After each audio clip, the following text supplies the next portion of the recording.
اس لیے کہ اہل سنت ہوتا ہی وہ ہے جو آقا علیہ الصلوۃ والسلام کی اہل بیت اطہار کا منگتا ہو، دیوانہ ہو، پروانہ ہو، مستانہ ہو، اس گھر کا نوکر ہو، ہوتا ہی وہ ہے۔ تو اس لیے 25 سے زائد میں نے کتابیں لکھی، ہزارہا لیکچر میرے پڑے ہوئے ہیں سوشل میڈیا پہ، ٹی وی چینل سے لے کے عوامی اجتماع تک۔ زندگی میں نے کبھی ایک حوالہ بھی شیعہ کتاب کا نہیں دیا۔ میں تو سنیت ہی بتاتا ہوں، میں تو سنیت ہی دکھاتا ہوں، میں تو سنیت ہی پہنچاتا ہوں، میں تو سنیت ہی سمجھاتا ہوں سنیت کے ٹھیکیداروں کو۔ کہتا ہوں وہی بات، سمجھتا ہوں جسے حق، نیابلہ مسجد ہوں، نہ تہذیب کا فرزند، اپنے بھی خفا مجھ سے ہے، بیگانے بھی ناخوش، میں زہر حلاہل کو کبھی کہہ نہ سکا کند، مشکل ہے کہ بندہ حق بینو حق اندیش، خشاک کے تودے کو کہے کو ہے دماغ۔ میں نے حق بات کرنی ہے، سچ بات کرنی ہے۔ یار لوگ چوراہے پہ کھڑے ہو کے، چوک میں کھڑے ہو کے کہتے ہیں شیعہ ٹھیکیدار ہیں اہل بیت کے، ہم بھی مانتے ہیں اہل بیت کو، وہ بھی اہل بیت کو ماننے کا کلیم کرتے ہیں۔ جو مجھ سے سوال پوچھتے ہیں قادری صاحب 18 جیٹھ کو کیا ہوا تھا، وہ بھی کہتے ہیں ہم اہل بیت کو مانتے ہیں، جن کو چھٹے امام کا نام بھی نہیں آتا۔ وہ بھی کہتے ہیں ہم اہل بیت کو مانتے ہیں جو 9-10 محرم کو پکنک کے لیے چلے جاتے ہیں۔ وہ بھی کہتے ہیں ہم اہل بیت کو مانتے ہیں جو محرم کے پہلے عشرہ میں باپ دادا کے عرس مناتے ہیں۔ وہ بھی کہتے ہیں ہم اہل بیت کو مانتے ہیں، ماننے کا کلیم کرتے ہیں، جو یہ کہتے ہیں 3 شعبان کو 4 شعبان کو خوشیاں کیوں مناتے ہو؟ آپ کو پتہ ہی نہیں کہ ماننا کہتے کسے ہیں۔ مفتی جی، قاری جی، علامہ جی، حافظ جی، اگر اہل بیت کو مانتے ہو تو پھر ان کو کیوں مانتے ہو جن کو اہل بیت نہیں مانتے؟ یہ کیسا تیرا ماننا ہے؟ اہل بیت سے بھی محبت کے دعوے، اہل بیت کے دشمنوں کے بھی قصیدے، نہیں سمجھ رہے؟ دورنگی چھوڑ دے، یک رنگ ہو جا، اس کی ایکو کم کریں، سراسر موم یا سنگ ہو جا، ایک کوئی پاسا رکھ لے ہیرے، یا کھیڑے یا رانجا، یا اہل بیت کے در پہ آ جاؤ یا اہل بیت کے دشمنوں کے سنگ ہو جاؤ۔ یہ کیسی ڈویلٹی ہے، یہ کیسی دورنگی ہے؟ جس زبان سے اہل بیت اطہار کو ماننے کا تو دعویٰ کرتا ہے، کلیم کرتا ہے، اسی زبان سے اہل بیت کے دشمنوں کے قصیدے بھی پڑھتا ہے۔ تجھے پتہ ہی نہیں کہ ماننا کہتے کسے ہیں۔ محبت کا ماننے کا تقاضا یہ ہوتا ہے میرے دوستو کہ محبوب کا دشمن بھی دشمن ہوتا ہے، نہیں سمجھ رہے؟ محبوب کا دوست بھی دوست ہوتا ہے۔ ہمارے پاس تو ایک ہی معیار ہے، ایک ہی کسوٹی ہے، بس جو اہل بیت کا ہو جائے، غیر بھی ہو ہم کہتے ہیں ہمارا ہے، جو اہل بیت کا نہیں باپ بھی ہو کہتے ہیں ہمارا نہیں۔ جب تک تیری دوستی اور دشمنی کا معیار اہل بیت نہیں بن جاتے، تب تک چوک میں کھڑے ہو کے یہ نہ کہنا کہ ہم مانتے ہیں۔ یہ ملک پاکستان کی جو صورتحال ہے، یہاں تو یزید پر لعنت بھیجنے پر ایف آئی آر ہو گئی مانسہرہ میں، نہیں سمجھ رہے؟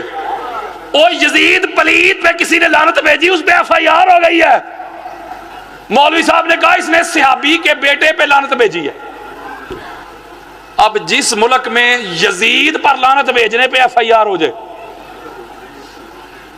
یزید کا اپنا سگا بیٹا تھا معاویہ بن یزید، اسے معاویہ ثانی بھی کہتے ہیں۔ یہ کتب اہل سنت بری پڑی ہیں، یہ حوالے میں نے ادھر ہی دکھا دینے ہیں، کسی کو کوئی مسئلہ ہو دائیں بائیں، یہ بھی نہیں کہوں گا گھر جا کے دیکھ لینا، کتب اہل سنت بری پڑی ہے۔ یزید کا اپنا سگا بیٹا، وہ اس کے تخت پہ تھوک کے چلا گیا، اس نے کہا یہ جو تخت خلافت ہے، یہ جو امر خلافت ہے، نہ میرے دادا کا حق تھا۔ اس نے بھی وقت کے امام کے سامنے خروج کیا، ان کو تسلیم نہیں کیا، اور نہ ہی یہ میرے باپ کا حق تھا۔ کون بلا؟ یزید کا بیٹا یار، یزید دا سکا پتر، اس کے تخت پہ تھوک کے جا کے جنگلوں میں مر کھپ گیا۔ حضرات، یزید کا سگا بیٹا اس کے تخت پہ تھوک کے جنگلوں میں جا کے مر کھپ گیا۔ یہ 13 صدیوں بعد یہ یزید کو رضی اللہ کہنے والے، یزید کو جنت میں گھسیڑنے والے، یزید کو شہزادہ کہنے والے، یزید کو امیر المومنین کہنے والے، اے یزید دے نمے پتر کتھوں جم پینے۔ میں ذکر حسین کروں گا ہر چوک میں، رہ گیا تیرا یزید میرے جوتے کی نوک میں۔ ہم لعنت بھیجتے ہیں یزید پر، یزید کے ڈیفینڈروں پر، ان کے سپورٹروں پر۔ وہ کل بھی لعنتی تھے، آج بھی لعنتی ہیں۔ آپ نے کبھی غور کیا ہے کہ جہاں آقا علیہ الصلوۃ والسلام کی اہل بیت اطہار کی ذکر کی مجالس انعقاد پذیر ہوتی ہیں، جیسے آج ادھر ہو رہی ہے گجرات میں، آپ دائیں بائیں دیکھیں، اپنے دائیں بائیں دیکھیں، جو بھی نظر آئے گا حضور کی آل کا غلام ہی نظر آئے گا۔ ہو سکتا ہے کاظم شاہ جی نے دعوت بے شمار لوگوں کو دی ہو، انویٹیشن بھی دی ہو، اپنے دوست احباب کو دی ہو، لیکن ہو سکتا ہے دائیں بائیں کاظم بھائی دیکھتے رہے ہوں، ان میں کوئی نظر نہ آیا ہو۔ یہ سوچ رہے ہوں گے کہ یار دکان پہ جا کے دعوت دی تھی، گھر جا کے دعوت دی تھی، ٹیلی فون کر کے دعوت دی تھی، وہ آیا نہیں، وہ نہیں آئے گا۔ قرآن پڑھیں یار، یہ آیت مجیدہ تو آپ کے بچوں کو بھی یاد ہے کہ اللہ نے اہل بیت اطہار سے نجس کو، رجس کو دور رکھا ہے نا، بولے دور رکھا ہے، یعنی جن نفوس قدسیہ سے، بچوں سے میرا خطاب نہیں، جن نفوس قدسیہ سے اللہ نے نجس کو دور رکھا ہے، وہ ذوات مقدسہ آج ظاہری طور پہ ہمارے اندر موجود نہیں۔ میں بات ظاہری طور کی کر رہا ہوں، حقیقت کی نہیں۔ حقیقت میں تو یہ 14 تب بھی تھے جب نہ تب تھا نہ کب تھا۔ اور سادہ کر دیتا ہوں، ایک وقت تھا کہ یہ 14 ماننے والوں کو بھی نظر آتے تھے اور منکروں کو بھی نظر آتے تھے۔ آج ماننے والوں کو جن پہ کرم کریں، فضل کریں، ان کو نظر آ جاتے ہیں، لیکن منکروں کو نہیں۔ بولے یار، اس کا مطلب ہے جن سے اللہ نے نجس دور رکھا ہے وہ ہستیاں آج ظاہری طور پہ ہمارے اندر موجود نہیں، لیکن ان کا ذکر تو ہے نا۔ یہ صبح سے شام تک جو ذکر پہلے ہو چکا یا بعد میں ہونے والا ہے، وہ انہی کا ذکر ہوگا نا۔ نہ کسی علامہ نے، نہ کسی ذاکر نے اپنے باپ دادا کا ذکر کرنا ہے۔ اور بولو انہی کا ذکر ہے جی۔ اس کا مطلب ہے کہ جملہ کہنے لگا ہوں، حضرات، جس طرح اللہ نے 14 نفوس قدسیہ سے، مصطفیٰ کی آل سے، اولاد سے، اطرت سے نجس کو، رجس کو، غلاظت کو، گندگی کو دور رکھا ہے نا، اسی طرح اللہ نے 14 کے ذکر سے بھی نجس کو دور رکھا ہے۔ ہوئے ہوئے ہوئے، او یارو، جہاں 14 کا ذکر ہو وہاں نجس کا کیا کام؟ آپ کہیں قادری صاحب، یہ جو نجس ہے جو ذکر آل محمد سے بھی دور ہے، یہ نجس کیا ہے؟ What is the definition of نجس؟ اس کی ڈیفینیشن کیا ہے؟ تو میں کہوں گا لغت نہ کھولیں، ابن منظور کو نہ پڑھیں، امام راغب اصفہانی کو نہ پڑھیں، آپ قرآن کو ہی پڑھیں نا۔ اللہ سے پوچھ لیتے مولا یہ نجس کیا ہے، تو اللہ نے کہا بھی بتایا تو ہے۔ مولا پھر بتا دے، فرمایا بتایا تو ہے، انما یرید اللہ لیذھب عنکم الرجس اہل البیت۔ اللہ نے کہا جو آل محمد سے دور ہو جائے۔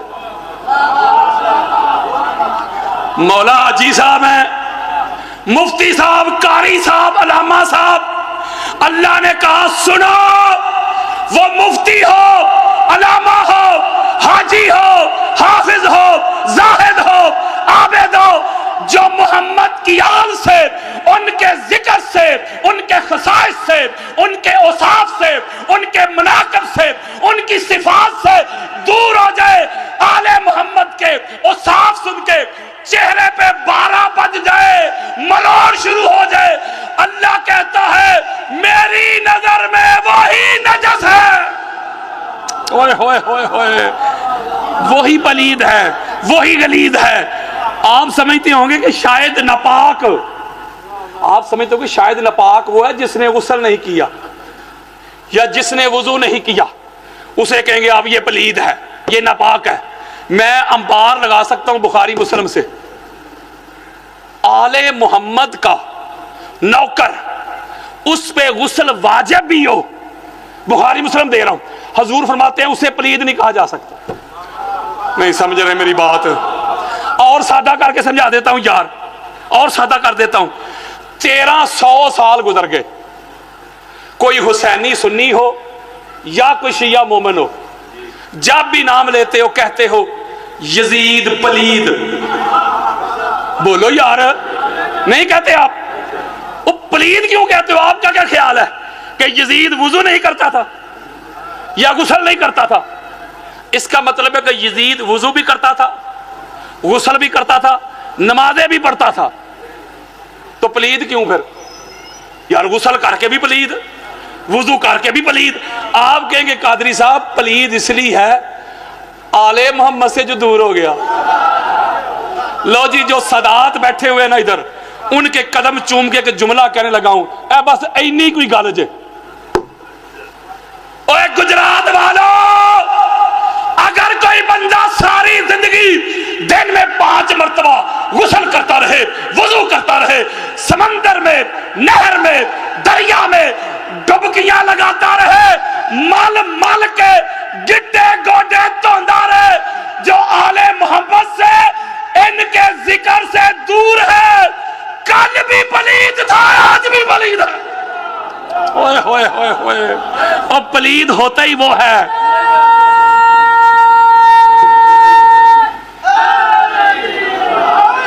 اللہ نے، اللہم صلی علی محمد، اللہ نے نجاست کو، گندگی کو، غلاظت کو محمد اور آل محمد کے ذکر سے بھی دور رکھا ہے۔ اللہ نے دور رکھا ہے، آپ کھینچ کے قریب کیسے لا سکتے ہیں؟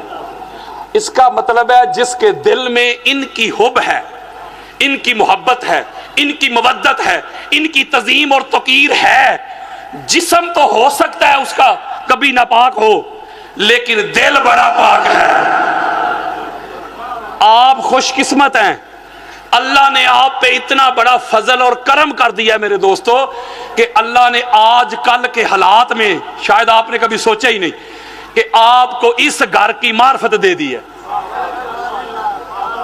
معرفت ملی ہے تو آ کے بیٹھے ہو نا، بولیں یار، ملی ہے تو اس گھر کے غم میں غمگین ہوتے ہو، اس گھر کی خوشی پہ خوش ہوتے ہو، یہ اللہ نے معرفت دی ہے تو تبھی آ کے بیٹھے ہو نا۔ میں تو کہتا ہوں اگر بندہ ساری زندگی بھی اللہ کا شکر ادا کرتا رہے نا اسی معرفت پہ، تو شکر ادا نہیں ہو سکتا۔ اس کا تعلق مال کے ساتھ نہیں۔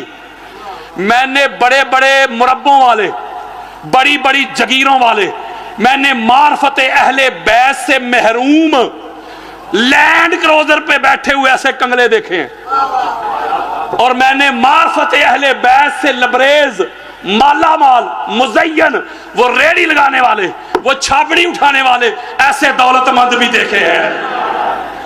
آپ ذرا حالات تو چیک کریں نا، کس حالت میں آپ اس گھر کو مان رہے ہیں؟ حالات دیکھیں، دائیں بائیں دیکھیں، بڑے بڑے ملا آپ کے پیچھے، بڑے بڑے مفتی آپ کے پیچھے، گولیاں آپ کے پیچھے، بم دھماکے آپ کے پیچھے، کردار کشی آپ کے پیچھے، سوشل بائیکاٹ آپ کے پیچھے، اکثریت آپ کے پیچھے، منسٹریاں آپ کے پیچھے، قوتیں آپ کے پیچھے، طاقتیں آپ کے پیچھے۔ ایسے حالات میں بھی اگر اللہ نے آپ کو اس گھر کی معرفت دے دی ہے میرے دوستو، تو اس کا شکر ادا کرو کہ اللہ نے تم پہ اپنا خاص فضل کر دیا ہے۔ ورنہ بڑے بڑے بدبخت لوگ ہیں، ہم تو سن کے مان بیٹھے ہیں نا، نہیں سمجھ رہے۔ وہ آنکھوں سے دیکھ کر نہیں مانے، ہم تو سن کر تذکرے، ان کے تذکرے، ان کے حسن کے جمال کے تذکرے سن کے بن دیکھے مان بیٹھے ہیں، بن دیکھے تن من دن لٹا رہے ہیں۔ تو جب بدبختی کسی کا مقدر بن جائے تو ایسے بھی بدبخت تھے جو آنکھوں سے دیکھ کر بھی نہیں مانے۔ اس پہ بھی اللہ کا شکر ادا کیا کرو، ذرا صلوات پڑھیں۔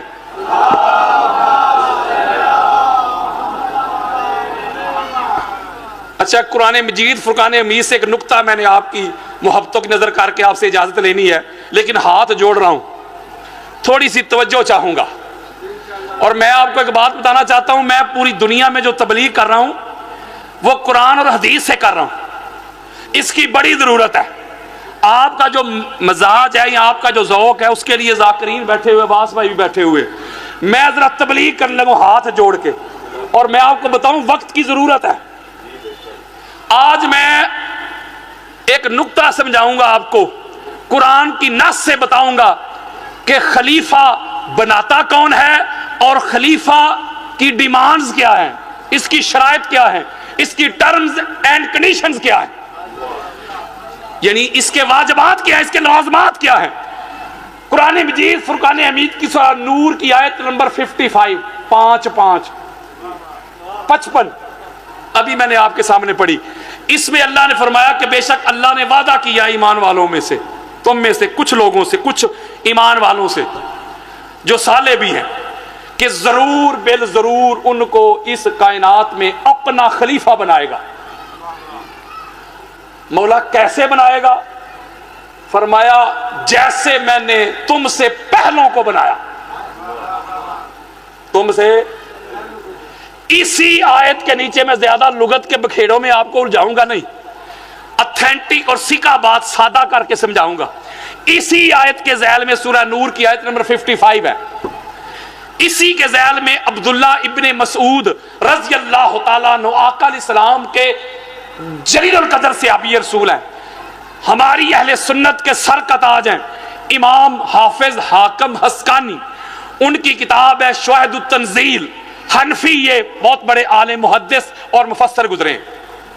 اسی آیت کے نیچے عبداللہ ابن مسعود رضی اللہ تعالیٰ عنہ کا فرمان لے کے آئے ہیں، ان عبداللہ ابن مسعود رضی اللہ تعالیٰ عنہ قال، وہ کہتے ہیں واقعت الخلافۃ من اللہ عز وجل فی القرآن لثلاثۃ نفر۔ عبداللہ ابن مسعود کہتے ہیں کہ پورے قرآن میں اللہ نے 3 اپنے خلفاء کا ذکر کیا، 3 کا۔ وہ کہتے پہلے لے آدم، پہلا جو خلیفہ اللہ نے بیان کیا قرآن مجید فرقان حمید میں وہ حضرت آدم علیہ السلام ہے۔ اللہ نے اس آیت میں کہا نا جیسے پہلوں کو بنایا، اگر کوئی بندہ یہ سمجھے کہ وہی خلیفہ ہو سکتا ہے جس کے پاس بادشاہی ہو، تو پھر کوئی مجھے بتائے گا کہ آدم علیہ السلام نے کس ملک پہ حکومت کی ہے؟ بولو یار، کی ہو گیا جی؟ ظاہری طور پہ کسی ملک پہ حکومت کی ہے؟ تو قرآن میں پہلا جو خلیفہ اللہ کا بنا ہے وہ تو آدم تھے، بولے یار، آدم تھے۔ عبداللہ ابن مسعود رضی اللہ تعالیٰ عنہ کہتے ہیں کہ پہلے خلیفہ وہ آدم علیہ السلام ہے جن کا اللہ نے قرآن میں ذکر کیا۔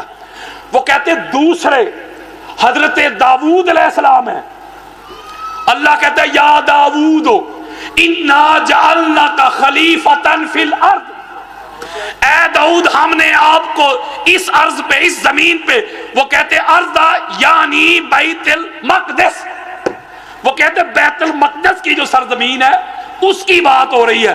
داؤد علیہ السلام کو بھی اللہ نے اپنا خلیفہ بنایا۔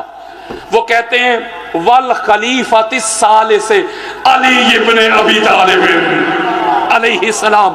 عبداللہ ابن مسعود کہتے ہیں کہ قرآن میں جو تیسرا خلیفہ ہے اس کا نام علی ابن ابی طالب ہے، اور وہ کہتے ہیں لقول اللہ تعالی لیستخلفنہم فی الارض کما استخلف الذین من قبلہم، یعنی آدم و داؤد۔ لو جی سینہ چوڑا کر رہا ہوں، ابھی وہ ماں بھی پیدا نہیں ہوئی جس نے جو مفتی پیدا کرنا ہے، جو مائی کا لال میری بات کو غلط ثابت کرتے. کتب اہل سنت کے انبار لگے ہوئے ہیں. عبداللہ ابن مسعود کہتے ہیں جو قرآنی خلیفہ ہے نا، جو اللہ کا بنایا ہوا خلیفہ ہے، اس کا نام علی ابن ابی طالب ہے. اس لیے اللہ نے کہا کہ اس طرح تمہیں خلیفہ بناؤں گا جیسے پہلوں کو بنایا. جو پہلے تھے آدم علیہ السلام، ان کے پاس بھی اللہ نے علم دیا، ان کو خلافت عطا کی اللہ نے. پورے قرآن میں مجھے کوئی سنگل نص بتا دے کہ اللہ نے کہا ہو کہ تم سارے مومن مل کے نا کسی ایک کی بیعت کر کے اسے خلیفہ بنا لینا. بولو یار کی ہو گیا جی؟ یہ پورا قرآن کھول کے بتا رہا ہوں. آپ کہیں کہا ہو یا حضور علیہ السلام نہیں فرما دیا ہو میں جا رہا ہوں میرے بعد سارے مل کے جمع ہو کے نا کسی ایک کو خلیفہ بنا کے ہاتھ میں بیعت کر لینا. اللہ نے بھی خود بنایا، اللہ کے رسول نے بھی خود بنایا. اور آسان کرتا ہوں، میں جلدی جلدی آپ کے ایک دانہ چیک کروا رہا ہوں، تشریح ڈیٹیل میں نہیں کر رہا. آگے چلے. جب موسیٰ علیہ السلام کمانڈمنٹ لینے کے لیے کوہ طور پہ جانے لگے تو اپنے بھائی کو مخاطب کر رہے ہیں. قرآن دے رہا ہوں، قرآن کہتا ہے وَقَالَ مُوسَىٰ لِأَخِيهِ. موسیٰ نے اپنے بھائی ہارون سے کہا قَالَ مُوسَىٰ لِأَخِيهِ هَارُونَ اخْلُفْنِي فِي قَوْمِي. اوہ اللہ کا قرآن دے رہا ہوں، اے میرے بھائی میں اللہ کی کمانڈمنٹ کے لیے جا رہا ہوں اور تجھے اپنی قوم میں اپنا خلیفہ بنا کے جا رہا ہوں. لو جی، قرآن سے دو چیزیں ابھی تک ہمیں سمجھ آ گئی. یا تو اللہ خود بناتا ہے خلیفہ یا اللہ کا رسول بناتا ہے. بولے یار، یا اللہ خود بناتا ہے یا اللہ کا رسول بناتا ہے. بڑی خاص بات دینے لگا ہوں. اسی طرح ذرا اٹینشن ہو جائے، توجہ میرے تو رکھیے گا. پڑھا لکھا زمانہ ہے اور مجمع ہے، کسی کو حوالے چاہیے میں کھول کے دکھاؤں گا. اسی آیت کے ذیل میں یہ جو آیت مجیدہ ہے موسیٰ علیہ السلام والی، اسی کے ذیل میں صحیح بخاری دینے لگا ہوں. کون سی کتاب؟ بے عشق علی جو پڑھتے ہیں بخاری، آتا ہے بخار ان کو بخاری نہیں آتی. ہمارے ہاں اہل سنت میں قرآن مجید کے بعد صحیح بخاری کو بڑا معتبر مانا جاتا ہے. صحیح بخاری کی حدیث کا انٹرنیشنل نمبر ہے 2404. اگر کسی بندے کے پاس نیٹ ہے، گوگل کا زمانہ ہے، اے کوڑا تھے اے میدان، ابھی گوگل کے اوپر لکھے صحیح بخاری، حدیث نمبر جو دوں گا وہی لکھ کے دیکھیں. حدیث کا نمبر 4416 4416 صحیح بخاری. پھر صحیح بخاری حدیث کا انٹرنیشنل نمبر 3706 3706. آگے چلیں. دوسری کتاب ہماری صحاح ستہ، 6 صحیح ترین کتابیں سنیوں کی مانی جاتی ہیں. صحیح بخاری، صحیح مسلم، ترمذی، ابو داؤد، نسائی، ابن ماجہ. یہ صحیح بخاری کی 4 روایات میں نے آپ کے سامنے بیان کی. صحیح مسلم کھولیں، حدیث کا انٹرنیشنل نمبر ہے 6217 6218 6220 6221. 2 کتابیں. اب صحاح ستہ کی تیسری کتاب جامع ترمذی، ہمارے ہاں تیسری سب سے بڑی کتاب ہے، سنیت بتا رہا ہوں. حدیث کا انٹرنیشنل نمبر ہے 3731 3731 3731.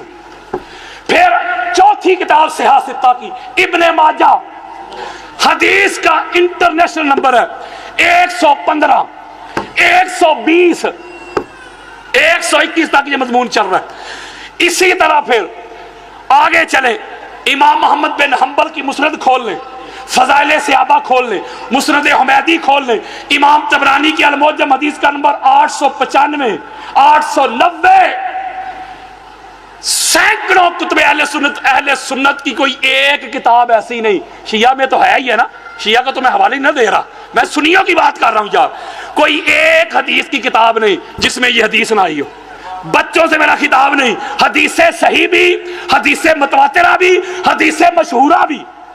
یعنی کسی ایک امام اسما اور رجال نے اس حدیث کے اوپر جرا نہیں کی، بحث نہیں کی. اعلیٰ درجے کی حدیث صحیح. یہ اسی آیت کے نیچے آ جائیں. ادھر موسیٰ علیہ السلام جا رہے ہیں اللہ کے دین کے لیے، پیچھے اپنا خلیفہ بنا کے جا رہے ہیں اپنے بھائی کو.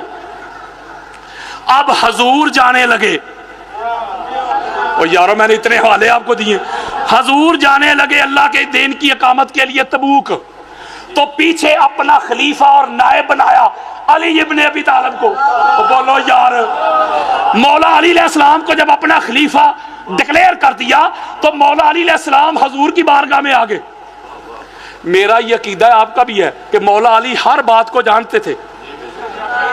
وہ سوال اس لیے کرتے تھے سامنے والوں کو بھی پتا چل جائے، آنے والوں کو بھی پتا چل جائے. کہتے آقا جا رہے ہیں جنگ پہ، لڑائی کرنے، تو خلفونی فی النساء والصبیان، مجھے عورتوں اور بچوں میں چھوڑے جا رہے ہیں، کیونکہ علی کے بغیر جنگ کوئی جیتی نہیں گئی. وہ یارو ایک پہ چھوڑ کے نہیں گئے تھے، وہ خیبر میں چھوڑ کے نہیں گئے تھے. بولے یار تو بلوانا پڑا تھا. جب یہ مولا علی علیہ السلام نے سب کے سامنے یہ بات پوچھی نا، تو یہاں ایک جملہ ارشاد فرمایا میرے اور آپ کے پیارے آقا نے، جن کا مکلمہ پڑھتے ہیں، جانے کائنات، روح کائنات، مقصود کائنات، وجہ تخلیق کائنات، بعد از خدا بزرگ تو ایک قصہ مختصر. تاجدار کائنات نے ایک جملہ ارشاد فرمایا، حضرات میرے آقا نے فرمایا اما تردا ان تکون منی بمنزلت ہارون من موسیٰ الا انہ لا نبی بعدی. میرے آقا نے فرمایا میرے اصحاب اٹینشن ہو کے سن لو، اے ابو بکر تو بھی سن، اے عمر تو بھی سن، اے عثمان تو بھی سن، اے بلال تو بھی سن، اے حذیفہ تو بھی سن، اے عمار تو بھی سن. فرمایا علی تیری اور میری نسبت، منزلت، مقام، سٹیٹس، رتبہ، سکیل وہی ہے جو دو نبیوں موسیٰ و ہارون کا تھا. جیسے موسیٰ گئے تھے پیچھے اپنا نائب بنا کے، وصی بنا کے، خلیفہ بنا کے اپنے بھائی ہارون کو گئے تھے، میں بھی جا رہا ہوں، میں بھی جا رہا ہوں، تو پیچھے اپنا خلیفہ، اپنا نائب، اپنا وصی، اپنا جانشین علی تجھے بنا کے جا رہا ہوں. وہ چونکہ دونوں نبی تھے، اے علی تو نبی نہیں، لیکن تیرا اور میرا رشتہ وہ دونوں نبیوں جیسا ہے. اچھا میری بات سنیے گا ذرا، تھوڑی سی علمی بات ہے. آقا علیہ السلام نے اپنی مولا علی علیہ السلام کی نسبت تشبیہ دی موسیٰ ہارون کے ساتھ. یہی کہا نا حضور نے کہ تیری اور میری منزلت. کب کہا؟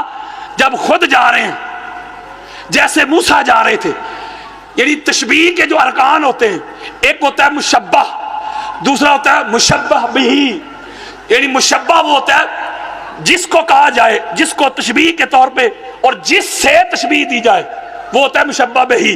یعنی مولا علی علیہ السلام بن گئے مشبہ اور ہارون بن گئے مشبہ بہی. نہیں سمجھ رہے میری بات؟ اب جیسے بندہ کہتا ہے کہ زید چاند جیسا ہے، زید، یہ جو زید ہے نا، زید یہ ہے مشبہ اور چاند ہے مشبہ بہی جس کے ساتھ تشبیہ دی جا رہی ہے. اب زید چاند جیسا ہے، اگر تو زید ہوگا گورا چٹا، نہیں سمجھ رہے، تو پھر تشبیہ دی جائے گی نا کہ یار یہ چاند جیسا ہے. تو اگر وہ سیاہ ہو، میں سیاہ رنگ کا مذاق نہیں اڑا رہا، بات سمجھا رہا ہوں، اگر وہ بدصورت ہو، سیاہ ہو، تو اسے کہا جائے گا کہ یہ چاند جیسا ہے. وہ ماں کی نظر میں تو ہوتے ہیں، میں بات حقیقت کی بتا رہا ہوں. جس کی ساتھ تشبیہ دی جاتی ہے وہ کوالٹیز، وہ صفات اس کے اندر پائی جائیں تو دی جاتی ہے. جیسے کہا بندہ کہتا ہے اسد شیر جیسا ہے، وہ یارو اسد بہادر ہوگا تو کہیں گے نا شیر جیسا. تے جی اسد جنگ چے دوڑا لانا لائے، بات ہی نہیں سمجھ رہے، تو بندہ کہے گا کہ بھائی اسد شیر جیسا ہے. اور ڈربوک کو کہا جائے گا بزدل کو کہا جائے گا؟ نہیں نہ کہا جائے گا۔ اس کا مت تشبیہ اس کے ساتھ دی جاتی ہے جس میں وہ کوالٹیز ہوں، جس میں وہ صفات ہوں۔ بالکل اسی طرح آقا علیہ الصلوۃ والسلام نے تشبیہ کے ذریعے سمجھایا کہ علی جیسے موسیٰ گئے تھے اور پیچھے اپنا خلیفہ بنا کے گئے تھے ہارون کو، میں بھی جا رہا ہوں۔ بعض لوگ کہتے نہیں یہ سارا کچھ حضور اپنے خاندان میں کیوں رکھ گئے؟ وہ عقل کے اندھو، قرآن پڑھ کے دیکھو۔ ابراہیم کو اللہ نے نبوت دی تو ابراہیم کے بعد ان کا جو نائب یا نبی بنا ہے کوئی یار تو نہیں بنا؟ بولو، ان کا بیٹا اسماعیل، اسحاق، پھر ان کا بیٹا یعقوب، پھر ان کا بیٹا یوسف، ادھر زکریا ہے، آگے ان کا بیٹا صالح، ادھر موسیٰ ہے، ان کے بھائی ہارون۔ بولو یار، پتا چلا نبوت کی مسند پہ، نبوت کی مسند پہ، نبوت کی کرسی پہ وہی بیٹھتا ہے جو نبی جیسا ہو۔ ایک ایک جملے میں 100 حکمتیں چھپی ہوئی ہیں اگر آپ سمجھیں گے تو اسی طرح حضور علیہ السلام نے تشبیہ دے کے یہ بات لوگوں کو سمجھائی کہ اے علی تو میرا نائب ہے، تو میرا خلیفہ ہے۔ اب جب موسیٰ علیہ السلام گئے تھے تو پیچھے جو قوم تھی وہ سامری جادوگر کے پیچھے لگ گئی، وہ بچڑے کے پیچھے لگ گئی یار، بولے ہیں۔ اب یہاں کیا ہوا ہے؟ خاصا دی گلے آماغ گئے۔ ادھر جب حضور گئے تو علی علیہ السلام چونکہ پیچھے حضور علیہ السلام کے خلیفہ تھے تو کچھ لوگ ایسے تھے ان کو بڑا مروڑ تھا مولا علی سے، حضور کے ہوتے ہوئے تو وہ پیچھے پڑھتے تھے نا نمازاں نہیں سمجھ رہے۔ انہوں نے کہا یار علی کے پیچھے نماز نہیں پڑھنی، ایسا کرتے ہیں مسجد ہی الگ بنا لیتے۔ انہوں نے مسجد ہی الگ بنا لی، مسجد ضرار، نہیں سمجھ رہے۔ اس مسجد میں انہوں نے کوئی بوتل آ کے نہیں رکھ دیے تھے یا لات منات عزا حبل، اللہ کی نماز پڑھتے تھے، قرآن بھی ادھر پڑھتے تھے، عبادت اللہ کی کرتے تھے۔ لیکن جب حضور آئے نا پلٹ کے،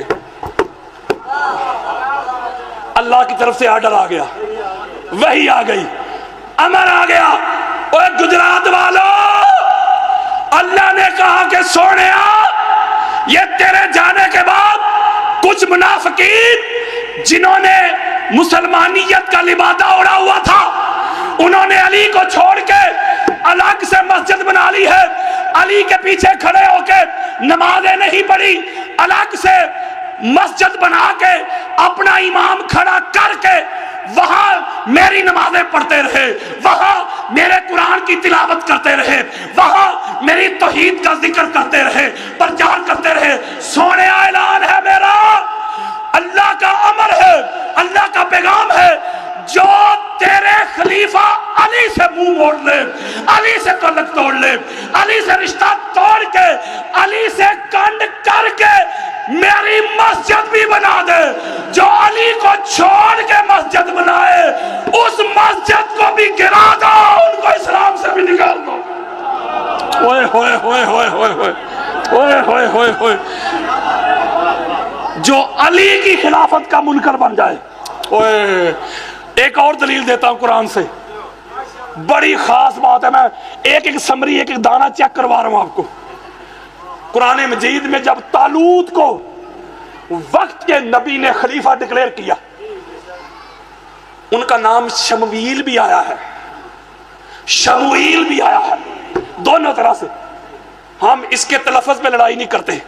اس نبی نے طالوت کو جب خلیفہ ڈکلیئر کیا، سینہ چوڑا کر رہا ہوں، قرآن دے رہا ہوں، وہ جو بڑے بڑے سردار نہیں تھے بڑیرے، انہوں نے کہا اے نبی کے خلیفہ پہ جھگڑنے لگے، آپ نے اس کو خلیفہ بنا دیا، ہمیں بنائیں، مال ہمارے پاس ہے، جگیریں ہمارے پاس ہیں۔ تو قرآن کیا کہتا ہے؟ نبی نے فرمایا ان اللہ اصطفاہ علیکم، اوے عقل کے اندو، اس کو خلیفہ اللہ نے بنایا ہے، نہیں سمجھتے میری بات، اس کو خلیفہ علیکم تم پر اللہ نے بنایا۔ یہ 5ویں آیت ہے، خلیفہ اللہ بناتا ہے، مولوی بندے نہیں۔ وَزَادَهُ بَسْطَةً فِي الْعِلْمِ وَالْجِسْمِ، گل مک گئی جائے تھے۔ اللہ کا نبی کہہ رہا ہے وہ اس لیے خلیفہ بنا ہے، اللہ نے اس لیے اسے خلیفہ بنایا ہے، خلافت کی جتنی بھی ڈیمانڈز ہوتی ہیں نا، وہ تم سب سے اس میں زیادہ ہے، یعنی اس میں علم بھی تم سے زیادہ ہے اور طاقت بھی تم سے زیادہ ہے یار۔ وہ اللہ کا قرآن دے رہا ہوں، اللہ کہتا ہے خلیفہ وہ ہوگا جس کے پاس علم بھی زیادہ ہو۔ علیکم کا کیا معنی ہے؟ فرض کریں ادھر جتنے بندے بیٹھے ہوئے، جتنے، ان سب میں سے زیادہ علم بھی اس کے پاس ہو اور شجاعت اور طاقت بھی اس کے پاس ہو۔ اب محمد کی امت میں محمد کا خلیفہ قرآن کی نص سے مولوی اپنے بڑے بھی قبروں سے کھینچ کے لے آئے، انکار نہیں کر سکتا، کوئی پہلی 3 خلافتوں کی ایک نص نہیں دے سکتا قرآن سے۔ نہیں سمجھ رہے میری بات؟ پرسوں سمجھو گے، ایک نص نہیں لا سکتا۔ اللہ کا قرآن کہتا ہے کہ ساری محمد کی امت میں نبی کا خلیفہ وہی ہو سکتا ہے جو پوری امت میں سب سے بڑا عالم ہو، ایک۔ دوسری، جو پوری امت میں سب سے بڑا طاقت والا ہو، اشجاع ہو، قوت والا ہو، مجاہد ہو، اسد ہو۔ نہیں سمجھ رہے؟ اب آ جاؤ پہلے سے لے کے آخری تک، بڑے سے لے کے چھوٹے تک، میں روایتیں پڑھنی شروع کر دوں، راحت ہو جائے گی۔ پوری کائنات میں پاک محمد کے بعد جو سب سے بڑا عالم ہے نا، اس کا نام علی ابن ابی طالب ہے، بلکہ یہ حضرت عمر بن خطاب کا عقیدہ ہے۔ حضرت عمر بن خطاب کہتے ہیں پوری کائنات میں پاک محمد کے بعد جو سب سے بڑا عالم ہے اس کا نام علی ہے۔ اسی لیے وہ اپنی بادشاہی میں فیصلے کرتے تو فیصلہ کر کے بھی سوچتے، فیصلہ کر تو دیا لیکن علی نہیں تھا، پتہ نہیں فیصلہ ٹھیک بھی ہے کہ نہیں، مولا کو بلایا جاتا، مولا علی علیہ السلام ان کے کیے ہوئے فیصلے کو درست کرتے تو حضرت عمر غصہ نہیں کرتے تھے کہ بادشاہ کا فیصلہ بدل دیا، بلکہ ایک جملہ کہتے تھے، لولا علی لہلک عمر، علی آپ نہ ہوتے تو عمر ہلاک ہو جاتا۔ اس کا مطلب یہ ہوا کہ اللہ کے نبی کا خلیفہ وہ ہو سکتا ہے جس سے سوال کیا جائے تو ایٹ دی سپاٹ انہی قدموں پہ کھڑا ہو کے کائنات کی ابتدا سے لے کے کائنات کی انتہا تک جو بھی سوال کیا جائے جو اسی وقت جواب دے وہ ہے محمد کا خلیفہ، جس کو جواب دینے کے لیے مولوی جی گھر جانا پڑے وہ خلیفہ نہیں ہوتا۔ اوئے ہوئے ہوئے ہوئے، بلکہ ایک حدیث دیتا ہوں میں آپ کو، آقا علیہ السلام فرماتے ہیں، عبداللہ ابن عباس نے روایت کیا، العلم ستۃ احداث، قبلہ گل مک گئی جی، فعلی من خمسۃ احداث، گل نہیں مک گئی۔ آقا فرماتے ہیں اللہ نے علم کے 6 حصے کیے، کتنے؟ بولو یار، 6 حصے کیے علم کے۔ قرآن کہتا ہے خلافت کی شرط علم، میں کوئی بچوں سے کتاب کر رہا ہوں یا؟ آقا فرماتے ہیں اللہ نے علم کے 6 حصے کیے، ان 6 میں سے 5 کتنے؟ 5 کے 5 علی کو دے دیے، وَلِلنَّاسِ سُدُسٌ وَاحِدٌ، اور 6واں حصہ پوری کائنات میں تقسیم کیا۔ اور اگلی بات تو سنو، وہ جو 6واں حصہ پوری کائنات میں تقسیم کیا اس حصے میں بھی علی کا حصہ ہے، اور اس حصے میں بھی علی سب سے بڑا عالم ہے۔ میں نے کراچی یہ حدیث بیان کی نا، یہی حدیث، تو ایک چٹ آ گئی، وہ چٹ پہ لکھا تھا قادری صاحب خدا کا خوف کرے، آپ نے تو حضرت علی رضی اللہ تعالیٰ عنہ کو نبی سے بھی بڑھا دیا۔ چٹ آ گئی، میں نے کہا مجھے نہیں پتا کس کا ہاضمہ خراب ہے، یہ کس نے چٹ بھیجی ہے، لیکن جس نے بھی بھیجی ہے جواب سن لو۔ میں نے ان کو کہا ابھی تک تو میں علم بتا رہا ہوں دروازے کا، وہ دروازے کا علم تجھ سے برداشت نہیں ہو رہا مولوی، جب شہر کھولا تو تیرا کیا بنے گا؟ اوئے ہوئے ہوئے، یعنی عالم من بعد علی ابن ابی طالب۔ آقا فرماتے ہیں پوری کائنات میں، اس میں حضور نے یہ نہیں فرمایا فلاں فلاں فلاں فلاں کو چھوڑ کے، نہیں سمجھ رہے، پوری کائنات میں میرے بعد جو سب سے بڑا عالم ہے نا اس کا نام علی ابن ابی طالب ہے۔ میں ترجمہ بھی نہ کروں، صرف متن ہی پڑھتا جاؤں ان احادیث کے جن میں حضور نے علی علیہ السلام کا علم بیان کیا ہے، راحت ہو جائے گی۔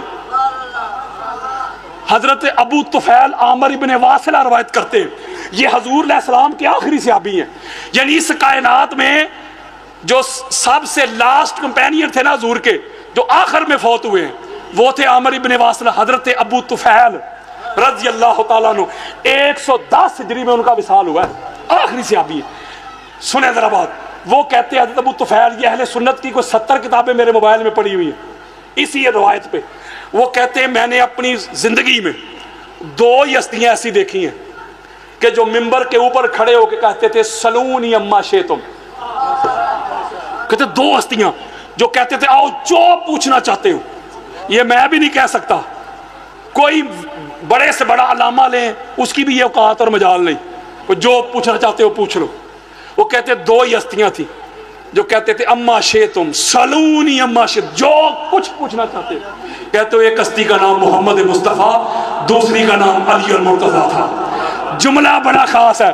ابو طفیل کہتے ہیں ایسے منبر کے اوپر مولا علی علیہ السلام کھڑے ہوئے، سارے صحابہ آگے جمع ہیں، نہیں سمجھ رہے، نام لے لے کے بتاؤں کون کون جمع تھا۔ وہ کہتے ہیں سارے جمع تھے، مولا علی علیہ السلام نے خطبہ دیا، میرے مولا فرماتے ہیں سلونی عن کتاب اللہ فإنه ليس من رياض إلا ولد عرفت بالليل نظرة بالنهار في سال أم في جبل۔ اور ایک گل مک گئی جے، سادات کے قدم چوم کے ترجمہ کرنے لگا ہوں۔ میرے مولا فرماتے ہیں لوگوں، اللہ کے قرآن سے کائنات کا جو کچھ سوال کرنا چاہتے ہو کرو محمد کے بھائی سے۔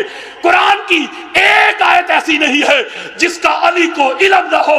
جو رات کو نازل ہوئی علی اسے بھی جانتا ہے، جو دن میں نازل ہوئی علی اسے بھی جانتا ہے، جو پہاڑ میں نازل ہوئی علی اسے بھی جانتا ہے، جو میدان میں نازل ہوئی علی اسے بھی جانتا ہے۔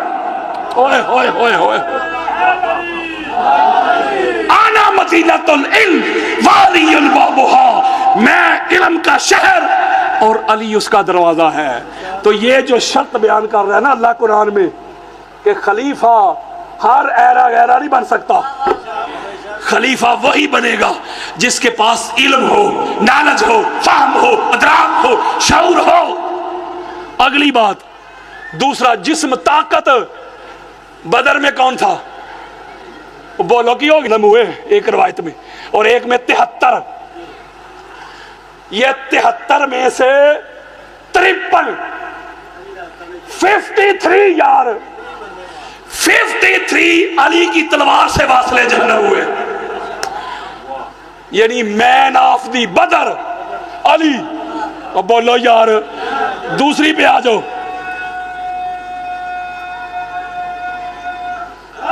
یا علی احد میں آ جاؤ، احد میں سارے دوست یار چلے گئے، حضور تنہا کھڑے ہیں، آقا علیہ الصلوۃ والسلام کا دفاع کر رہے ہیں، علی دائرے کو بڑا کرتے جاتے ہیں۔ آج مولوی صاحب جن کے 10 لقب نہیں پڑتا، وہ لقب والے بھی کہتے تھے او پنجو علی جے، ہوئے ہوئے ہوئے ہوئے ہوئے، مین آف دی احد علی۔ اوے خندق میں آ جاؤ، میں ایک جنگیں نہیں پڑھ رہا، آپ کو بس چاول چیک کروا رہا ہوں اور ڈیمانڈز بتا رہا ہوں خلافت کی یار۔ غزوہ خندق میں عمر بن عبد ود یا عمر بن عبد ود جب آ کے للکارتا تھا، سارے لوگ ادھر بیٹھے نہیں تھے، وہ کی ہو گیا جب بولو یار، میں کوئی کچی باتیں کر رہا ہوں، ایک جملہ بھی میرا اپنا نہیں ہے، تو اٹھا کون ہے؟ ایک روایت میں 3 مرتبہ، ایک روایت میں 7 مرتبہ میرے آقا نے علی کو بٹھایا ہے، علی بیٹھ جائیے، عمر بن عبد ود ہے۔ ہائے ہائے ہائے ہائے ہائے، یہ بھی ایک موضوع ہے، یہ بھی ایک موضوع ہے میرا الگ سے، اگر اس طرف چل پڑا کسی اور گلی میں گم ہو جائیں گے۔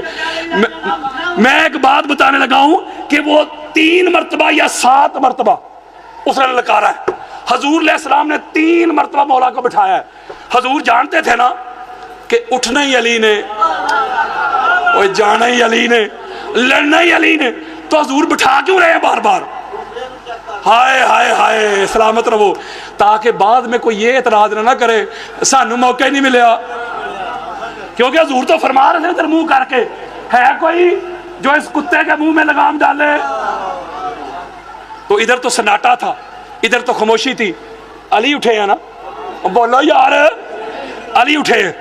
جب مولا علی علیہ السلام گئے نا اس کے پاس تو پتہ کیا کہتا ہے عمر بن عبد ود, کہتا ہے لگتا ہے مسلمانوں کے لشکر میں کوئی مرد نہیں رہا, انہوں نے میرے مقابلے میں ایک بچے کو بھیج دیا. علی چلا جا, تجھے قتل کرنے کو دل نہیں کرتا, تیرے باپ سے میری یاری تھی.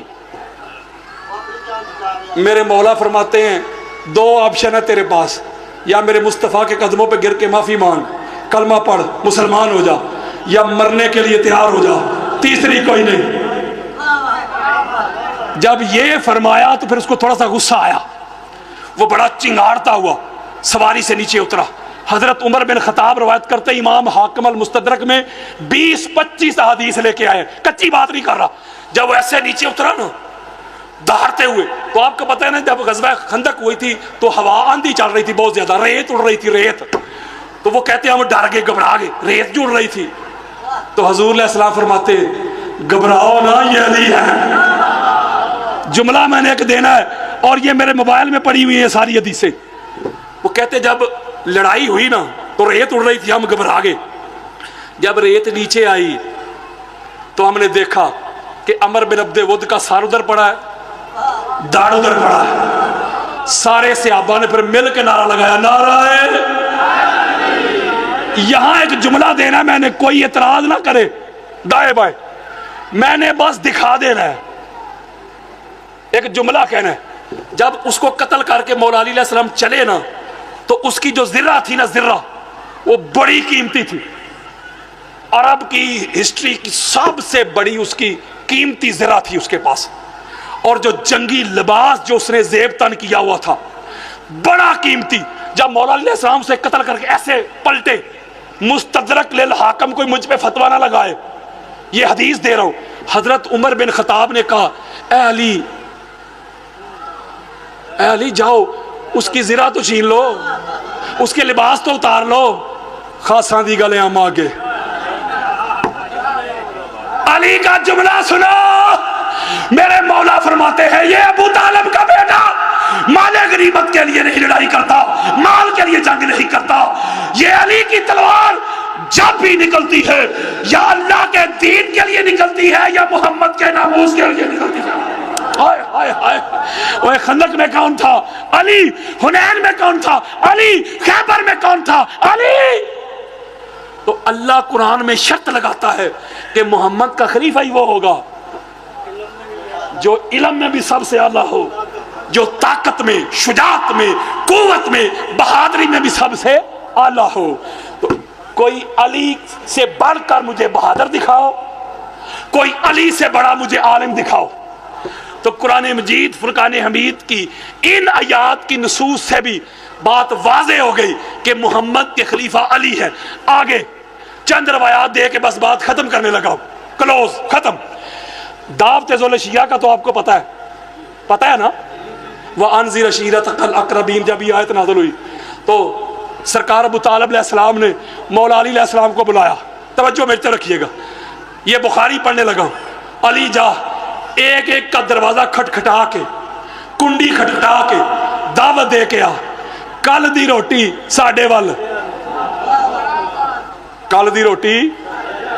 لو جی سب کو دعوت دی گئی, سارے سردار آ گئے, ابو لہب, ابو جہل, ولید, عتبہ, شیبہ, ابو سفیان اینڈ کمپنی, وہ سارے آ گئے یار سردار وڈیرے. کدھر آ گئے؟ ابو طالب علیہ السلام کے گھر. اور بولو کیا لینے آئے؟ دعوت پہ آئے, دعوت پہ آئے نا, بولے.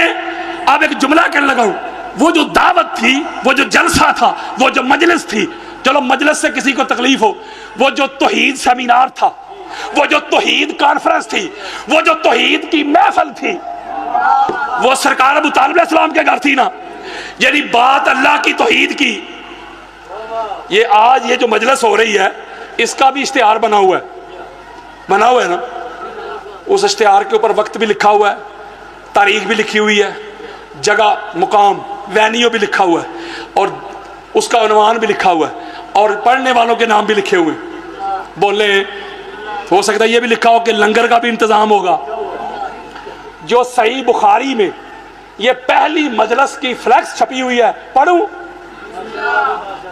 حضرات کل بعد از دوپہر ایک عظیم الشان مجلس ہونے والی ہے, ایک توحید سیمینار ہونے والا ہے. عنوان توحید, خطیب محمد مصطفیٰ, بمقام وینیو قصر ابو طالب. ہائے ہائے ہائے ہائے ہائے. اور لکھا ہوتا ہے نوٹ. یہ نوٹ کرنسی والا نہیں ہوتا, یہ نوٹ اٹینشن کرنے والا ہوتا ہے. نوٹ لنگر ابو طالب کا بھی وسیع انتظام ہوگا. اور لنگر ابو طالب حلیم تو نہیں تھی, نہیں سمجھ رہے, اوے حلوہ شریف بھی نہیں تھا, کدو شریف بھی نہیں تھا. ایک کدو شریف مولوی صاحب نے یاد ہے, ایک بکرا شریف بھی یاد رکھ. اور وہ جو بکرے ذبح کروائے سرکار ابو طالب علیہ السلام نے, تو بوٹیاں چھوٹی چھوٹی نہیں کی. آئے ہائے بابا جی کہہ رہے وہ پوری پوری ران 3 روز تک پورے مکہ میں کسی کے گھر میں چولہا نہیں جلا. 3 روز تک پورا مکہ لنگر ابو طالب پہ پلتا رہا. ایک جملہ میں نے کہنا ہے, وہ لنگر کھاتے تھے, سرکار ابو طالب علیہ السلام فرماتے بیٹا ان کو توحید کی دعوت دے. حضور دعوت دیتے تھے, وہ دعوت قبول نہیں کرتے تھے. لنگر کھاتے تھے, گھروں کو لے جاتے تھے, دعوت قبول. جو سادات بیٹھے ان کے قدم چوم کے جملہ کہنے لگا ہوں, پتہ چلا آج بھی جو مجلس میں آئے, لنگر کھائے, دعوت قبول نہ کرے. نہیں سمجھے؟ جو مجلس میں آئے, لنگر کھائے, دعوت قبول نہ کرے, کل بھی بولا بھی تھا, آج بھی بولا بھی ہے. تیسرے دن نقطہ جو میں سمجھانے لگا ہوں, تیسرے دن جب حضور علیہ السلام نے خطبہ دیا تو وہاں پھر مولا علی علیہ السلام کھڑے ہوئے. مولا علی علیہ السلام فرماتے ہیں یا رسول اللہ میں آپ کی نبوت کی تصدیق کرتا ہوں, آنا ناصر کا, میں آپ کا مددگار ہوں. تو یہاں میں کتنے حوالے پڑھ کے دکھاؤں؟ کوئی دنیا کی کتاب لے آئے یار میرے سامنے, بخاری سے لے کے طبرانی تک, طبرانی سے لے کے سیوطی تک, سیوطی سے لے کے بہقی تک, بہقی سے لے کے ملا علی قاری تک, کوئی کتاب لے, ہر ایک میں یہ حدیث یہ روایت موجود ہے. آقا علیہ السلام نے ایک جملہ ارشاد فرمایا. جب مولا علیہ السلام کھڑے ہوئے تو حضور نے فرمایا سنو, انا ھذا اخی علی وصی و خلیفتی. گل مک گئی جائی تھے. میرے آقا نے فرمایا یہ میرا بھائی علی میرا وصی بھی ہے اور میرا خلیفہ بھی ہے. اب حضور علیہ السلام مولا علی کو اس وقت کہہ رہے میرا خلیفہ, نہ اس وقت حضرت ابوبکر خلیفہ تھے, نہ حضرت عمر خلیفہ تھے, نہ حضرت عثمان خلیفہ تھے, بلکہ حضرت عمر بن خطاب نے تو تب تک کلمہ بھی نہیں پڑھا تھا. یعنی کہ علی اوے مان لے علی تب بھی خلیفہ تھے جب نہ تب تھا نہ کب تھا. ہائے ہائے ہائے ہائے. بلکہ جو امام ابن ابی عاصم ان کی سنہ میں, مجھے پتہ ہے خطاب ذرا علمی ہو گیا, ہاتھ جوڑنا بس ختم کرنے لگا ہوں.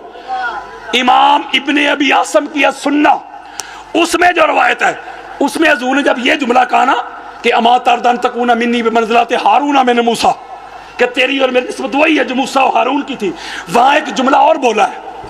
میرے آقا نے فرمایا انت خلیفتی, اے علی تو محمد کا خلیفہ ہے. محمد کا, اچھا ایک جملہ بتاؤں کہ یار مسرت ہے محمد کی, کرسی ہے محمد کی, تو محمد کے بعد میں ادھر گیا ایک جگہ پروگرام کرنے اکاڑا کی طرف, تو ایک کرسی رکھی ہوئی تھی, مجھے پتہ نہیں تھا, میں اس کرسی پہ بیٹھنے لگا تو انتظامیہ نے مجھے روک لیا. کہا صاحب معذرت, یہ آپ کی دوسری کرسی ہے, اس پہ نہیں بیٹھنا. میں نے کہا اس میں کیا مسئلہ ہے؟ کہتے ہیں یہ سید بادشاہ کی کرسی.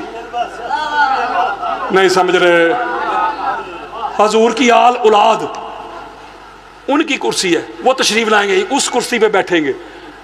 وہ کوئی علی کے بیٹے کی کرسی پہ کسی کو بیٹھنے نہیں دیتا، تو محمد کی کرسی پہ علی کے علاوہ بیٹھ کون سکتا ہے؟ اس کی سب سے بڑی دلیل دے کے ختم کر دوں بات، آخری حدیث۔ جب آپ کو پتہ ہے کہ صلح ہوئی تھی، صلح حدیبیہ جسے کہتے ہیں، مشرکین کے ساتھ، وہ مشرکین نے اس کی شرائط توڑ دی۔ اب اللہ نے سورہ برات نازل کی، جسے ہم سورہ توبہ کہتے ہیں۔ اس کی پہلی آیت یہاں سے شروع ہوتی ہے، برات من اللہ ورسولہ الی الذین عاہدتم من المشرکین۔ حضور کی طبیعت ناساز تھی، بڑی خاص بات ہاتھ جوڑ رہا ہوں، آخری حدیث ہے، بات ختم ادھر ہی۔ جب انہوں نے شرائط توڑ دی، اللہ نے یہ 12 آیات نازل کی اور کہا ہے حبیب حج کا موسم ہے، آپ بھی جا کے مقام عرفات میں مکہ جا کے یہ اللہ کا امر پڑھ کے سنا دے کافروں کو، جب تہاں توڑ دیتی ہیں نا شرطاں تو ساڑھے والا بھی کوئی نہیں، بری ذمہ، بس معاہدہ ختم، اعلان کر دے۔ حضور کی طبیعت ناساز تھی، امام بخاری سے لے کے بہقی تک یہ سارے حوالے میرے پاس پڑے ہوئے ہیں۔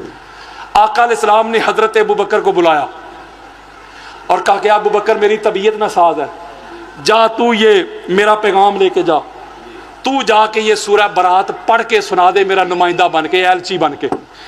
ادھر سے وہ سورہ برات لے کے حضرت ابو بکر نکلے، ادھر اللہ کا پیغام لے کے جبریل نکلا۔ میں کو قصہ سنا رہا ہوں یار، اب جبریل امین کی رفتار حضرت ابو بکر سے تو زیادہ ہی ہے نا۔ وہ حضور کی بارگاہ میں پہنچ گئے، یا رسول اللہ اللہ کا پیغام لے کے آؤں، اللہ کا امر لے کے آؤں۔ کیا؟ اللہ نے آرڈر بھیجا ہے کہ پیغام ہے میرا، وحی ہے میری، امر ہے میرا، کمانڈمنٹ ہے میری، یا تو خود جائیں یا تو خود جائیں۔ اگر خود نہیں جا سکتے تو پھر جائے گا وہ جو تجھ سے ہو اور تو جس سے ہو۔ حضرات قال رسول اللہ صلی اللہ علیہ وآلہ وسلم لا یذهب بها، کوئی نہیں جا سکتا سوائے اس کے جو مجھ سے ہو، میں اس سے ہوں۔ آقا علیہ السلام نے فرمایا علی جلدی کر، تعال یا علی ابن ابی طالب، علی کو بلایا، کہا علی جلدی کر، اللہ کی حکم عدولی نہ ہو جائے، جا حضرت ابوبکر سے وہ کمانڈمنٹ لے، وہ سورہ برات لے، خود جا کے میرا سفیر بن کے تو پڑھ کے سنا۔ مولا علی علیہ السلام پہنچے، مولا علی علیہ السلام کی رفتار بیان کرنے کی ضرورت نہیں، راستے میں جا کے حضرت ابوبکر سے وہ سورہ برات لی، علی علیہ السلام گئے، جا کے پھر وہ برات سورہ پڑھ کے سنائی۔ ایک جملہ کہنے لگا ہوں سادات کے قدم چوم کے، حضرت جی، مولوی جی، جو اللہ لڑائی نہ کر، ہاتو برہانکم ان کنتم صادقین، سچا ہے دلیل لے کے آ، نص لے کے آ، ایویڈنس لے کے آ، برہان لے کے آ، فرقان لے کے آ۔ جو اللہ نبی کے بعد علی کے علاوہ، پھر کہنے لگا ہوں، جو اللہ نبی کے بعد علی کے علاوہ کسی اور کو اپنی وحی پڑھنے نہیں دیتا، تو وہی اللہ